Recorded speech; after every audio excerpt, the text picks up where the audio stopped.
Hi అండి. ఇది ఇంకా యూట్యూబ్ జర్నీలో ఎపిసోడ్ 9 అనమాట.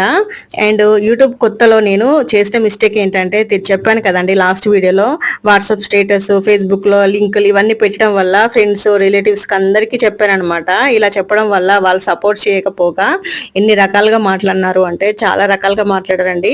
ఎలా అంటే ఇప్పుడు ఛానల్ లింక్ చూసి అయ్యో! వీడియోస్ చేస్తున్నావా? ఇలా చేస్తున్నావా? అలా చేస్తున్నావా? ఏంటి ఈరోజు ఈ వీడియో పెట్టావా? అది పెట్టావా? ఇది పెట్టావా? ఏంటి అలా చేస్తున్నావు? ఇలా చాలా రకాలుగా మాటలు పడ్డానండి. ఒకటి కాదు, 2 కాదు. నేను యూట్యూబ్ స్టార్ట్ చేసినప్పటి నుండి కూడా నేను చాలా సఫర్ అయ్యే విధంగా అయితే మాటలైతే చాలా అన్నారు. చాలామంది ఎగతాళి చేశారు. చాలామంది పక్కకు తిట్టుకున్నారు. చాలా రకాలుగా మాట్లాడారనమాట. ఇంకా ఇలా చెప్తూ పోతే చాలా ఉన్నాయండి. యూట్యూబ్ స్టార్ట్ చేసినప్పటి నుండి నేను ఫేస్ చేసిన ప్రాబ్లమ్స్ అన్నీ ఒక్కొక్కటిగా మీకు చెప్తూ ఉంటానండి. నేను చేసిన మిస్టేక్స్ మీరు అస్సలు చేయకండి అని ఇవన్నీ చెప్తున్నాను నేనైతే.